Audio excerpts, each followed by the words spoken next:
It's a crisp Dr. Pepper. Very crisp. Sound effect. It's like going to a movie theater. I just need the popcorn. Well, what do you say? We get into it? Might as well. Alrighty. Well, welcome everybody to the very first episode of the Paragon Performance Podcast.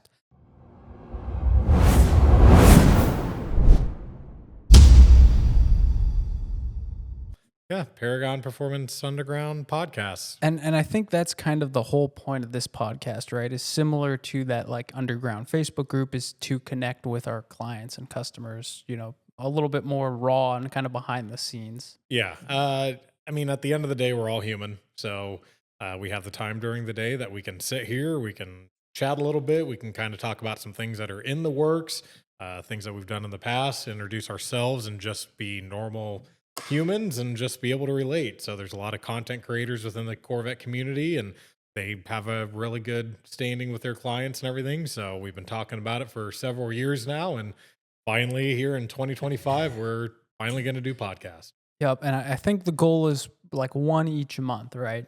Yes, we're hoping for one a month. Probably have some special guests, bring some customers on here, bring some future somebody that's going to be driving our race car, which we'll talk about later. Potentially do one with him at one of the tracks. Yep. Bring the rest of the team on here, the owners, Jeremy and Graham, Pat the engineer, Alex the technician, Devin, David, Michael. I mean, just bring all of the Paragon crew on here so our clients can learn who we are. And yeah, just to kind of get something different than the usual stuff that we post, and hopefully people will enjoy it. Yep, that's that. So we just did new products January. Yep. So that's something you have been taking on and doing every month, and doing all the photos and videos and learning about the products and everything. Yeah. Do you ever look at like the next month and you're just like, that's going to be a lot? Because have you looked at February yet? Not yet, no. February's a lot. Is there a lot? There's a lot in February. It's funny because the list always kind of changes. Yep.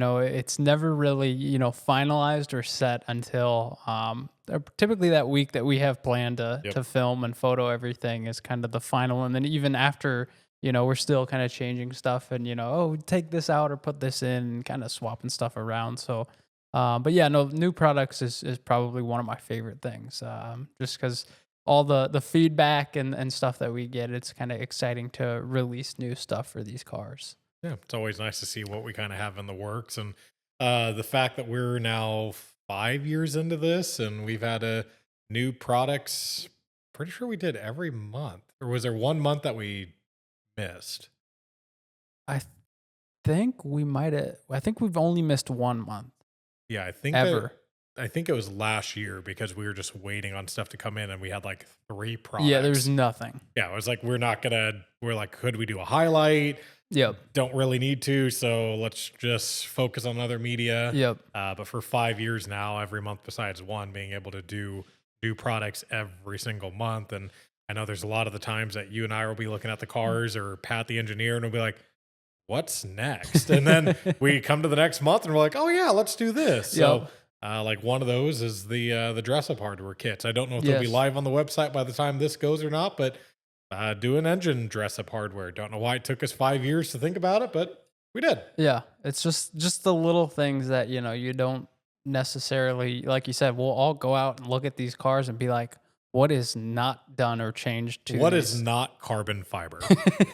We do have a lot of carbon fiber. We're still waiting on the dash. I'm sure one day there'll be a dash, but I just remember 2 years ago looking, and we had like the push button start cover and like the gear selector covers, like CCS 2, 3, and 4. And I'm like, oh, this is cool. Now we're on like CCS 60. And I'm like, God, there's just more coming. So carbon fiber the world is what people want. It's a cool thing. A lot of people enjoy it. It's kind of cool. We get to offer the different colors and stuff like that. But I guess speaking of products, how many products do you think we have in our warehouse? I think we're over 1,000 SKUs right now. Are we? I'd have to get an exact count, but I'm pretty sure we're surpassed 1,000. That's going to be obviously considering all the variances. Yeah. Like key fobs, there's one key fob SKU, but then you have silver, black, matte. So the variances are what take a lot of the quantity back there. But yeah, I mean, over 1,000 parts, and pretty much every single one we keep in stock. Yeah. So that's Yep. kind of a big deal. I don't know anybody else that's really doing that. No. At least just for one model of car. You have a lot of competitors or people out there that will do Mustangs, Camaros, Chargers, and stuff, and they're not going to necessarily have the ability to stock all these parts for all those different makes and models. But we're just the C8 Corvette. We dabbled in C7 for a minute. I think we're down to one aisle, half an aisle, because Yep. we have taillights and mirrors Yeah. Just and do and we key fobs. key fob covers? Yep. That's it. Yeah. So That's all for the C7. yep, that's all we have. Everything else is C8, and it's like we have the Stingray, which is the primary of the warehouse. We haven't even really done Z06 and E-Ray yet, as far as like body kits, which are in the works. Yeah. I was just gonna ask. Yep, very popular body kit for the Stingray, Maxton. One of the, I believe it is still the most affordable 4-piece body kit. So it's front lip, side skirts, and rear diffuser for I think it's like $1,200 right now. That's coming for the E-Ray and the Z06. Don't know what the price is going to be. Don't know what it's going to look like, but we got to find the room for it. Yeah. Well, that's gonna be cool. That'll be exciting to see. Like you said, the most affordable body kit, and it looked really great on the Stingray. So I'm excited to see it on the Z06 and E-Ray. Yeah, I was shocked with the winglet version because Maxton gave us the rights. They said, which version do you want as an exclusive period because we helped with the development. I voted for the wingless version because I was like, oh, it's probably going to be the most popular and everything. We're like, no, let's do the winglet version, be different. And the winglit version ended up being the most popular. Really? So it just shocked me because like I personally, I don't like the winglet. I don't like the 5VM or 7VM. I know you do. I like the cleanness of the non-winglet Maxton, and people wanted the winglet. So Jeremy made the right call. And then something you're excited for, Varus. Yes. Yeah. I am a big fan of Varus. Yeah, we went out to Varus. We did. I think we've been out there a couple times now, haven't we? Once or twice, I think Right? twice. Twice now? Yeah. What do you think of Eric's operation over there? It's pretty cool. It's nifty. It's like ours. You think it's going to be this huge, corporation, big building and everything like that. And it's, just this kind of little small shop. But I mean, the big CNC machines are cutting everything out. They were kind enough to take the time to show us around and show us how, the process of everything there works. And it's just really cool, all the engineering and stuff that goes into it. And then, to physically be making the parts there, printing them and everything like that was really nifty to see. And obviously Varus, I think throughout many other automotive communities besides just Corvette, is known for being, like one of the best for aerodynamic stuff. Yeah, I mean, we've been to plenty of Grid Life events, which will also be coming up talking in the future. And just seeing all the cars out there with the Varus engineering, or going to SEMA with you last year, seeing Varus everywhere. I'm like, yeah, this is kind of cool. Yeah. And we see the shop. And again, it's a small shop, but you would assume it's a huge, big operating corporate-like warehouse. And it's like Paragon, there's less than 10 guys. And they're just kicking butt over there. And the nice thing about it is they just picked up a C8 Stingray and a C8 Z06. I saw that, yes. So between them and us, we're going to have some more exciting aerodynamic things coming for the track guys, because we're finally getting into guys willing to track these cars, and their prices are coming down. You don't have as much of a dealer markup, especially on the Stingrays. They're asking, I think I saw like $10,000 off sticker on one of them last month. So now guys are saying, yeah, I can get a really nice Stingray for less than 70 grand used. Let's get on the track with it. Yeah, exactly. So that's exciting to see that it's coming for like the Z06 and E-Ray for the folks that, do want to track those cars, to be able to have the aero and other components from Varus, to utilize that for those cars. It's pretty nifty. You going to track your Z06? I'd like to get out there a few more times. So we'll see. It might be some Varus stuff on the green Z06, but we'll see. Exciting stuff. Gonna not have Carbotech 1521s on this time? We'll see. I love the Carbotech 1521 pads. They are hands down the best pads I've ever had, especially with those white wheels. As you know, they are not fun to clean. And I didn't realize how big of a difference it made until we put on the different set of the AX6s? We did I think it was the AX6, because we were going to do AX6, but they didn't have them in time. Okay. So we put on the XP8s. Okay. And you loved the stopping. Yeah, they were fantastic for like track and autocross stuff. But I mean, even when we just bedded them in just down the street here, back and forth, I mean, you came back and the white wheels that I had just cleaned were now gunmetal silver. So the 1521s are just some of the best pads ever. But Yeah, probably won't be running those for the track sessions. Yeah. Do you ever, is there any regret that you have on your car that you wish you would have spec'd it with or spec'd it without? Honestly, no. I mean, especially working here. That's fair. But no, I mean, I did the iron rotors. I've been really happy with how those performed And and you stuff don't like that. wish you had this carbon ceramic? I really don't. I've had the pleasure to drive, some of the other Corvettes with the carbon ceramics, and it's just nice that the irons, you don't have to warm them up, and I genuinely, I think if I had carbon ceramics, I genuinely don't think I would get the use out of them. That's fair. I'm like, man, I paid all that money not to even get them warmed up and use them. So I feel like the iron rotors were a much better thing. The white interior, a little questionable on. It's not really white anymore, is it? Rob, this is white. It does get very dirty, so constantly in there cleaning it. But I mean, I'm overall happy. I love the way that the car looks, and being able to do stuff to it has been just insane. So. Are there any options, because yours is 23? Yep. Are there any options that have come out from 23 to 25 that you're like, I wish like that would have been something I could have grabbed? I mean, the lane keep assist has been kind of cool on some of my other vehicles that has that, and for long road trips, that's nice. But I mean, most of the time, it's very rare that I'm taking the Corvette on a road trip that I would utilize that, and especially the new infotainment center that Google stuff. I don't like it. I was gonna say, because you have the 25 E-Ray, correct? Yep. And yeah, that's the one thing I wish I could get rid of is the Google infotainment center. Yeah. I understand why they went to it. I don't like it. No, I think there's a lot of people out there that will agree with you that I've seen on the forums and on social media, especially with that.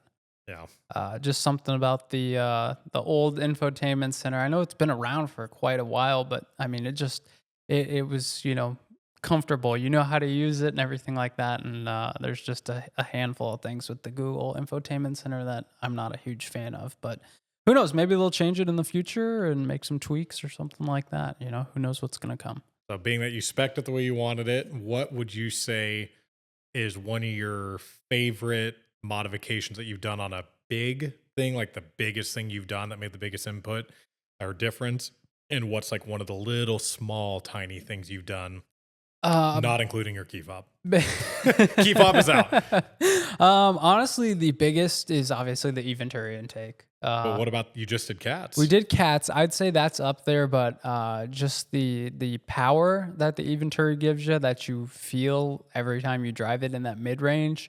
Yes, the cats sound fantastic. I love the cats. I heard you today. The DHL guy was out there. Oh yeah. And you weren't romping on it, but like, I think you went that way for lunch, and I just hear you romp. I'm like, damn, that does burble pretty good. It burbles like crazy with cats. He was just shaking his head, and he's like, I think sounds pretty good. I'm like, yeah, it doesn't suck. So that's the Miltech cats we just put on, just announced those. I was gonna say, we just released them in this last new products. Yeah, I mean, they pick up sound kind of in the mid-range. It changes the tone a little bit, not a ton, but when you're on it and under throttle, I mean, the burbles when you let off is insane from stock. So one thing I'm debating on mine is like, because Cody's, and I've been in plenty of them that don't have cats, and doing on the Stingray or E-Ray platform, not doing cats are so loud and they sound good. I don't really care for the check engine light. It's whatever. Yeah. But I'm like, do I want to do catless? Do I not? So I'm back and forth. Well, and that's what's nice about the Miltech ones is they aren't, like just the cat delete pipes where it's straight. I mean, it has that high quality cat material in there. I've put a couple 100 miles on them now, and I have had no check engine lights. I've driven it like a grandma driving it on Sunday, and I've driven it like I've stolen it and have yet to get a check engine light on it. Right, so give me the keys. I'll give it the final test. If they're gonna have a light, it's gonna be with me. If you can get a light to throw on those. So cats and intake are some of your favorite mods. What's a little thing that either you always enjoy or gets pointed out at a car show? Like, what's just that little favorite mod of yours? I want to say the forged carbon fiber key fob, but you said no. Honestly, the most functional thing has been the jack pucks underneath the car. There's been a couple instances where I've either come close to high centering the car or something like that. I think you saw it last time we had on the lift, and Thankfully, no damage to the car whatsoever. The jack puck actually took a majority of that, so I those remember have been a lifesaver. Jeremy, I think he was at NCM Road America with Jorts, and he took the car off the shoulder and everything. And later on, when we put it up in there's a big chunk out of the jack puck, and we're like, oh, that could have been the frame of the car. And Yes. so I was like, that's a not planned marketing tool of that, but it is what it is. Yeah, it's like what are they, like $25 a pop? Yeah, so For 100 bucks for the set of 4 of them, and it's like, I'd much rather pay the $100-something and, better safe than sorry, Yeah. But no, the jack pucks have been the most functional, just going to lift the car up. It tells you exactly right where to put the hoist to lift it up. Other than that, probably just some of the carbon fiber interior pieces that I have in it. They just look really You're starting to do some exterior carbon fiber. Yes, I know I said I wouldn't, but when I first started working here, I said I wasn't going to modify any of my cars either. Yeah, so you came in here with a stock Honda Civic, and you're like, I'm never modifying a car. Nope. 3-4 years later, you have a very modified Z06. Quite a bit. I guess lowering on it too. That's been a huge one. That just walking out to it and looking at it, I'm like, wow, that really does look good compared to like some of the stock ones that we see that are just the, as we call it, the monster truck ride height. Well, and I know you weren't necessarily hesitant, but we had your springs on for a while because I think we had pre-production springs on yours. Yep. And you were happy with the ride height. And then we had the new collar design. Darren had those custom shim design. And I was like, hey, Rob, let's go stage 2. Like, it's super easily reversible. And I remember for like a week or two just twisting your arm. I'm like, just try it. If you don't like it, we'll reverse it. Like, it's okay. Yep. And then we did it. And you're like, damn. Okay. Yeah, that looks pretty good. Looks much better. So yeah, you just realize you're like, that's the now really good proper ride height for what it is. So. Yeah. I mean, the spring ride height was plenty. I think just anything to get rid of the OEM ride height on these cars, it totally changes the look of the car. And I think people, are finally starting to see that as they modify them, and just going, with your help and convincing a little bit and pushing, doing the real good influence. Yeah, right. Doing that extra little bit with the collars, custom shims, and springs really just gave it the look that I was looking for. Well, plenty of products always coming in the works and everything. One of them, we're not going to show what it is, but we do have another new magnetic paddle coming. Yes. So we do have the standard ones that we had that sold out in a week. They've been out since October, and they're out for delivery on Friday. Okay. So that'll be nice to finally get them back. And they're going to offer them. We're going to try doing like black, red, and blue is my goal. Okay. We have a black one showing up, so we'll see how that is. I think they painted it. I wanted anode, so we'll see kind of what that looks like. Yeah. I know red's been a super popular option, but we do have another magnetic paddle. Manufacturer sent us one. We're going to test it out and see what we think. It's more of an OEM style, so it doesn't have a totally different shape, but it's a lot more clicky. Yeah, so I know you're in love with it because the clicks. The click is a lot more intense than the made ones. But I think I would get annoyed with it. Like I think after yesterday, a while, doing it, and I need to put them in a car and drive it. Yeah, yep. I think I would enjoy it for a little bit, especially for the a little bit lower price point that they are. But for me, I don't know that being more of an OEM replica and having the click, if it's enough for me to want to make that investment personally. Yep. I think a lot of our owners will because they like that it's not going to protrude down as much and risk hitting your knee. But like with me, if I go to modify my car, certain things, especially the paddles, I want them to be not necessarily just OEM plus. I want them to stand out a little bit. So the paddles that you and I currently have now, I'm going to stick with those. Yep. And I'll be curious to see what the community thinks of the new ones. And eventually one day we'll try to have carbon fiber ones. We have the test samples now.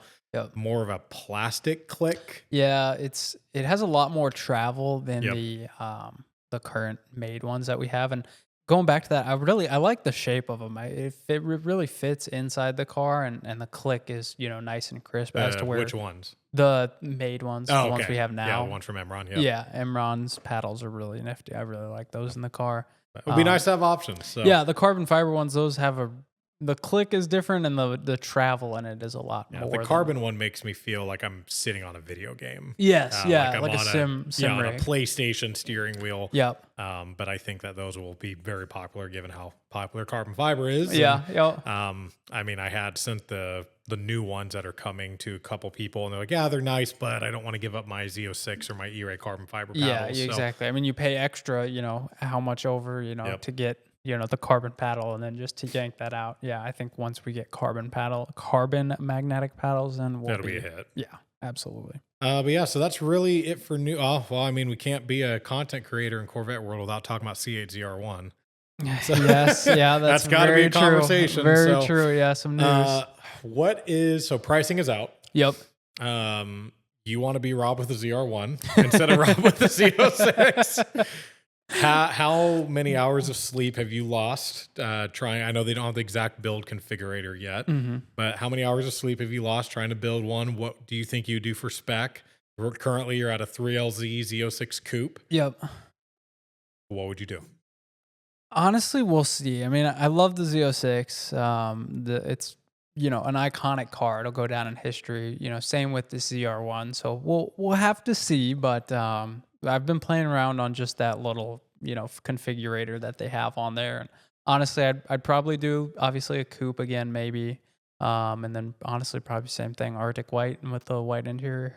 Yeah, that's fair. I'd have to do coupe just because the rear vent and everything. Yeah, on the deck lid, it's too cool for me not to want that. Yeah. I mean, kind of cool, paying homage and tribute to that, old split window Corvette. It's kind of nifty to see on, 1,000 horsepower car. And I guess speaking of ZR1, you saw the VIN number 1 went the other day at the auction for what, 3.7, 100,000 more than the Z06. So yeah, Conti covered that. I didn't watch the live, but I watched some of the recap, and I would agree with Conti. It definitely seemed a little staged, a little underwhelming, not as hype as it could have been, or not necessarily as much as the Z06 was. Yeah. Is what it is. So proceeds go to charity. Hendrick gets That's another nice. number 1 to go in the collection, and we're one step closer to getting production. So Yeah. I don't know that Paragon is going to buy a ZR1. Yeah. Even if we were to get a day 1 allocation, I've heard from Steven, he's calling dealers and they're telling him 150,000 over sticker. And if you're taking a fully spec ZR1, call it 230, Yeah. Delivery fee and everything, you throw another 150,000 out of it, taxes, you're close to a $400,000 Corvette. Yeah. And as much as these cars are amazing, as much as they're the best car for its money and its class, hands down, I will go to my grave about that.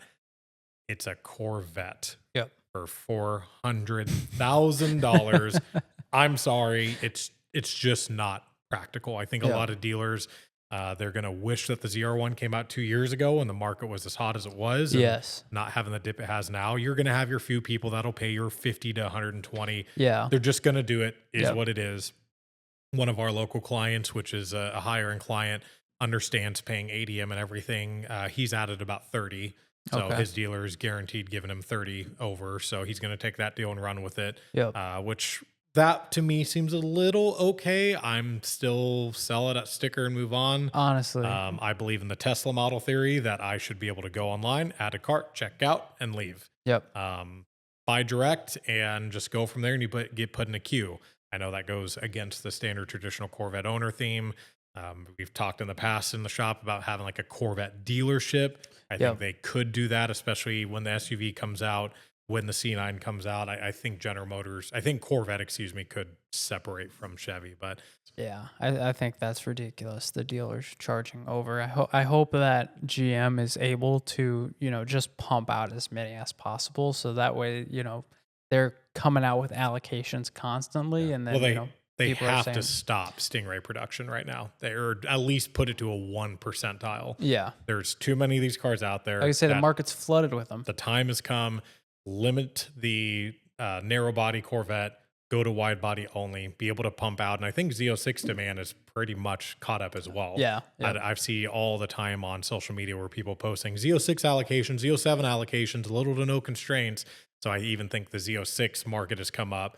E-Ray market I've seen a few times, but I just don't know that GM is able to make as many. Yep. So focus on your wide bodies and just pump them out, especially only being a couple month period based on the information we had heard that they're only going to make it for 3 or 4 months before they move to 26. So, in my opinion, try to get as many ZR1s as you can out. Try to get that number as high as you possibly can, because otherwise you're just going to have these people saying, "Oh, I got a 25 C8 ZR1. They made 200 of them," and hold on to it from a novelty, just trying to flip the car standpoint rather than actually enjoying the car and taking it out. So, well, there we are. We're an official Corvette community. Yeah. We talked about the ZR1. Content creator. We talked about the ZR1. I don't think we ever need to talk about it again. Yeah, I mean, once we have one in here, sure. God, I think anything and everything was speculated for so long. I got sick and tired on every video I saw, no matter who it was from. It's just like there was nothing else to talk about. And I get it's the hot thing. Yeah. But let's move on.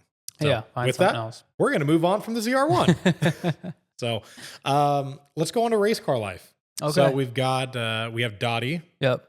For those of you who are not aware, Dottie is we have 2 shop Stingrays and a shop Z06. You have a Z06, I have an E-Ray, and then we also have a CT5E Blackwing. Dottie was the first car that we had acquired, and I think it was the one that you saw at the car show, or did you see George? I saw George. You saw George. Okay. Yep. So Dottie must have been torn apart. Yes. Yeah. So Dottie was one when the market was hot. We had to go down. I think we went to Chicago, paid X amount of money over sticker, and then we got it in, and I think we drove it around for a weekend, and it just got torn apart. So the hoods, the doors, the interior, the exhaust, the cats, the suspension, everything on that car got torn apart so we could start reverse development. So the car sat torn apart for about 1.5 years until we moved in here. Yep. Alex and I put the car back to finally stock once we got it here. And we're like, oh, cool. The car's, I think we did at the time full bolt on. And then ProCharger called us. We had to put it back to stock. It was a whole thing. Yeah. But we finally got to the point that we didn't need the car to be disassembled to the point that it was. Yeah. So we're like, okay, well, what do we do with it now? Vera started coming out with their URW wing, the front splitter, the barge boards, the ducktail and everything. So as the parts came out, we're like, well, which Stingray do we put it on? Let's put it on Dottie. So started putting on, and early on in all the content creation, you would see that was the install video for everything, install photos. So we kind of developed Dottie into the track car. Yeah. So we're finally at that point, as I mentioned earlier, where guys are wanting to track these cars. Yes. Jeremy and Graham have a great connection in the grid light community, and they luckily added a new class this year, which happened to be perfect for Dottie. You've been to a couple grid life events. Talk about which ones you and I did last year. What was your thought? Do you see the C8 taking over in any way, or where do you want to see it go? Yeah, I think, like you said, I mean, the C8 is a fantastic track car, especially with the prices coming down now on them. It's a great car to not necessarily start off with to get into track stuff, but if maybe, you've had a Miata or something, with a little less horsepower and you're looking for that next step, then, I think a C8 is definitely the way to go. So I think we'll start to see more and more Stingrays and hopefully maybe Z06s and stuff like that on the track here in the future. But like you said, I'm excited to see where Dottie is gonna go.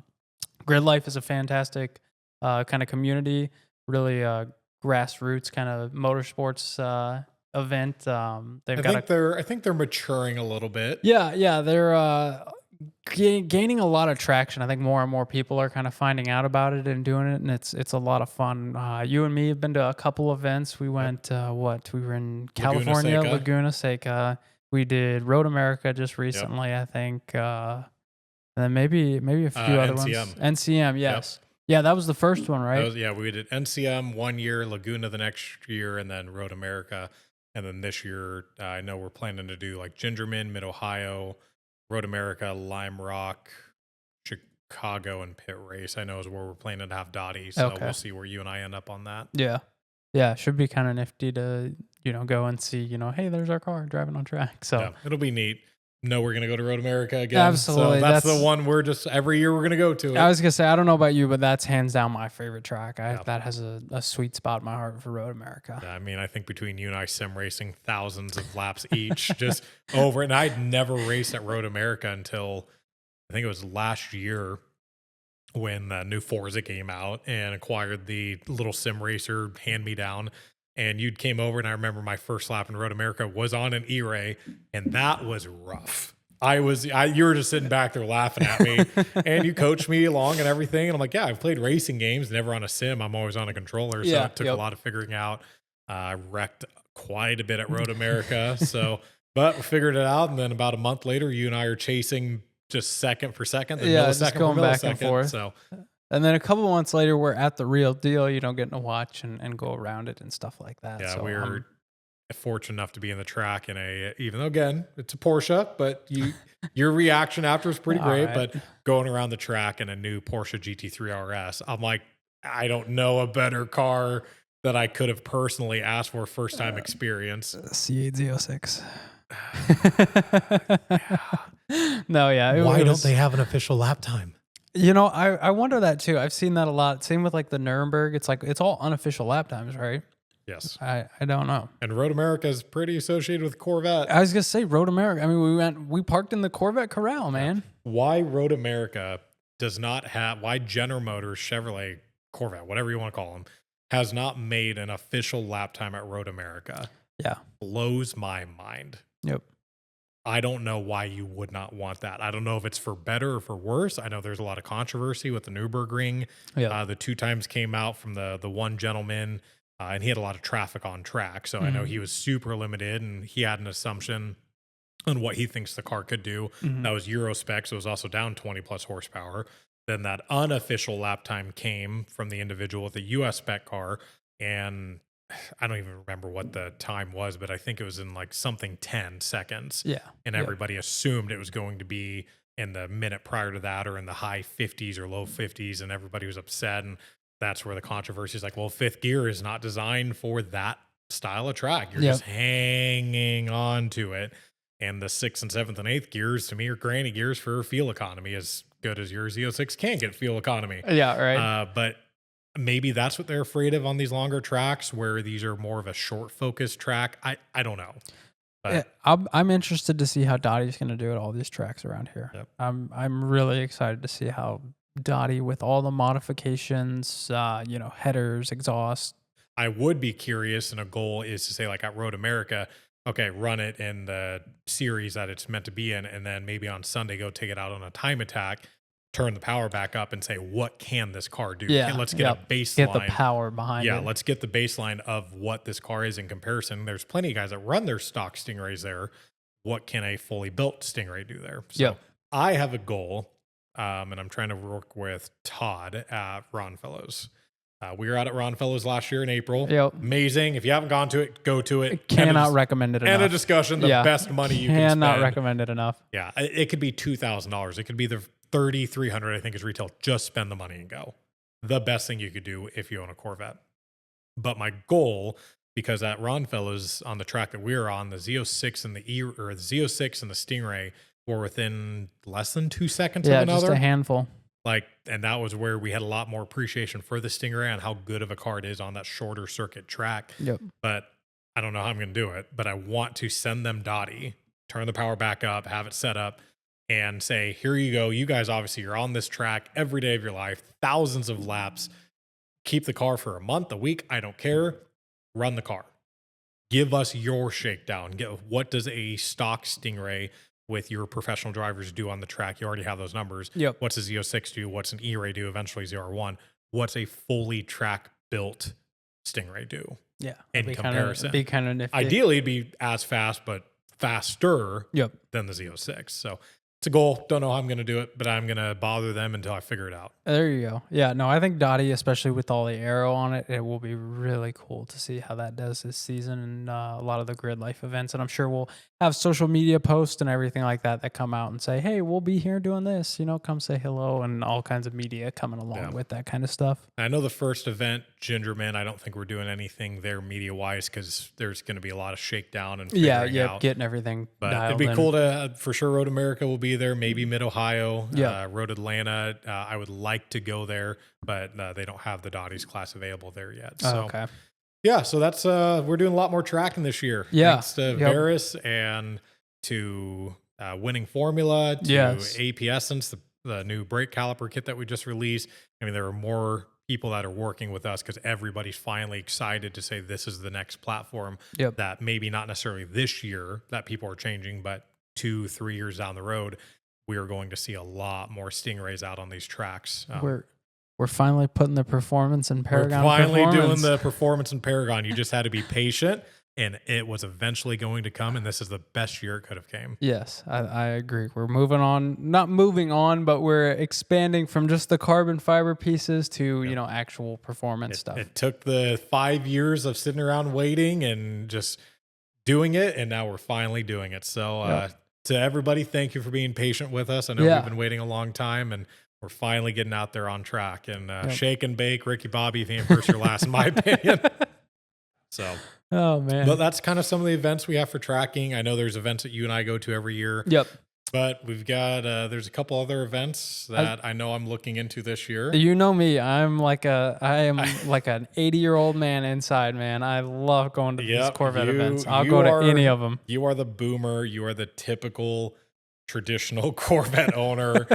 So yes, you are the typical boomer when it comes to Corvette ownership and car shows. I'm the opposite. I'm a cars and coffee or cruises guy. Yep. I inevitably think it's only a matter of time before that wake up at 6 a.m. and get to the car show by 7, put wax underneath your lip and on the back side of the tires, and sit outside in a lawn chair underneath the 3 pieces of shade they have for the entire day to get a wooden trophy is going to end. That's just my opinion. I don't know that my generation, your generation, I don't know that we will continue that. If it happens, great. That's awesome.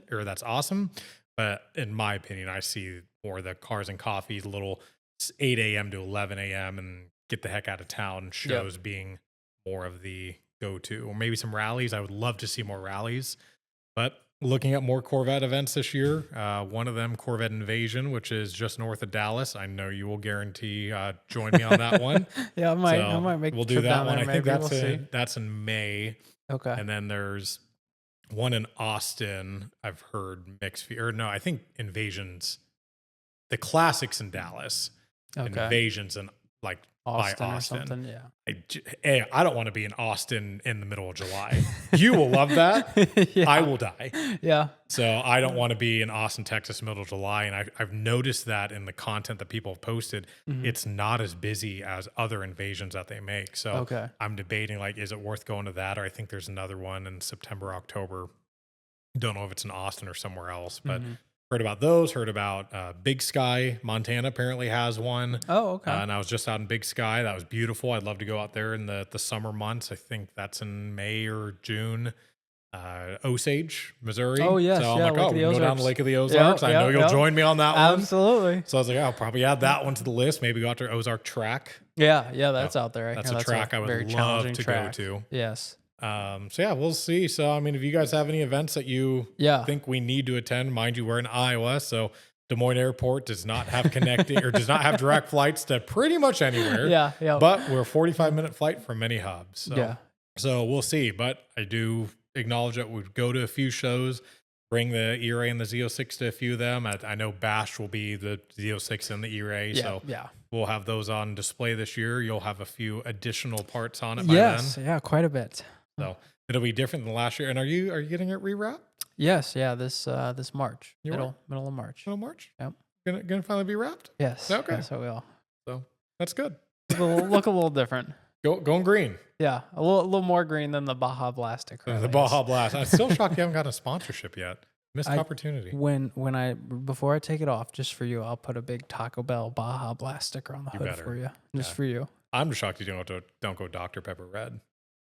You know, somebody just told me that the other day. Yeah, I big fan of Dr. Pepper, but I don't know. There's enough red Corvettes out there, I feel already. It's close enough to Red Mist. Honestly, put a white sticker on it. Yeah, exactly. The Red Mist is another really cool color. So well, let's end it off with kind of. You guys have probably seen us prior to Rob and Korey, but maybe just a few let's times. talk about how'd you get a job at Paragon? Why are you here? Yeah, so I guess mine was I was just at a car show, and it was when the C8 was still pretty new. Jeremy, the owner of Paragon, pulled up in one of the shop cars that's now Jort's, and I just went up to him and was like, "Hey, I don't know what this Paragon thing is, but the car's really cool. And if you guys need like media, I'd love to do it. And then I think I just bothered him for 5 or 6 months straight. And finally he was like, come on in for an interview. So it kind of worked out. And you started part-time. Yeah. I started, I think only 3 days a week and, half days and stuff like that. And then I think it was maybe a month or two, if that. And he was like, hey, do you want to just like start coming in all the time? And I was like, sure. Yeah, twist your arm. Yeah, right. It's awful to come in and be all around all these cars all the time. It's the worst job ever. Yeah, I know. Man, you're telling me. No, it's been a blessing the last 3.5 years here. I mean, just have been fantastic. But I mean, what about you? How did you get into here? I used to work for Chevrolet, and so early March of 2020, went out to Ron Fellows, drove it for the couple of days. And similar to you seeing Jeremy in the car, I had known of Jeremy in his previous business, being in the automotive world and being an automotive enthusiast as a whole. So I just randomly shot him an Instagram message and I said, hey, I think the C8's kind of cool. What do you think as an automotive enthusiast? And he responded back relatively fast with a lot of enthusiasm and asking me how I got these photos and videos and where they came from, because none of the information I had been public knowledge yet. Everybody that had previously gone to Ron Fellows could not take pictures or videos. They had just lifted that NDA or whatever it is, the clause they had. So our class was the first one we could take those. So I provided him a lot of information that he hadn't had before. Paragon was already starting, but wasn't public. The second day I was there, he gave me a laundry list of things he wanted photos of: wheels and tires, exhaust, cats, engine bay, the wheel gap between the tire and the fender, how far off it was, so lowering spring spacers, and just started that communication with him, got him all that. Months later, he asked if he could buy parts from the dealership I worked at, so we set him up as wholesale, and that happened for several months. And later on, September of 20, he posted a job saying he wanted somebody to sell Corvette parts, and I'm like, I could probably do that. Had an interview, started in February of 21 when boats started finally coming out of ports, and a lot of the COVID restrictions came undone and the world was kind of going back to normal. And been here since the beginning, was in the old building while this one was being built. And we moved in May of 21 and you were in very shortly after that. Yeah. So that's how it all happened. So you got your job because you talked to Rando at a car show, and I got mine because I messaged a Rando on Instagram. You never know what's going to take you. No, it's crazy. Just right place, right time. You never know what can happen by making a conversation with someone. So you talk to a random guy at a car show, and now you own a Z06. Yeah, crazy. I sent a guy an Instagram message, and now I have an E-Ray. Yeah, he's a really bad influence. He's something else. It's been, I don't know about you, but it's been a fantastic job. I wouldn't have it any other way. Ideally, the next episode, we will have Graham and or Jeremy. Graham, you've seen a lot of the videos. He is the tuner of Paragon. Yes, so super technical inclined as far as going over the power analysis of any bolt-on parts and the differences and what wheel horsepower is and all that stuff. He has forgotten more about cars and performance than I think I will ever know in my lifetime. That man is just like Alex, our technician. They are two of the most like technical and just intelligent people when it comes to cars. If we ever have a video with Graham and Alex, we're gonna have to swap memory cards. I mean, I think we have 17 hours where it would be nuts. So it'd be great. It'd be super educational. They could just continue to talk. We'd get them that professional yapper shirt just for both of them. Honestly, that's what they would need. It would be very informative video. Be great. But yeah, so I One think of the like you said, longest YouTube videos ever made. But Jeremy and Graham ideally are the goals to be here in the next video. We're going to have some special guests at some of the events. We want to talk to Aaron, the driver of Dottie, talk about kind of what his feelings are on the C8 Stingray. He's getting really vested in this. Talk to Eric from Veris, maybe Bilal from Eventuri. So, I mean, we've got plenty of people kinds of stuff coming. The goal is once a month. And if you guys like this, make sure to let us know. Leave us some comments. If you want some conversation starters, knowing that Jeremy and or Graham, the owners of Paragon, are coming in the next episode, drop some comments. Ask them some questions. That way they have something to talk about. I'd say we did all right. Cheers to you. Cheers. Thanks for watching, guys.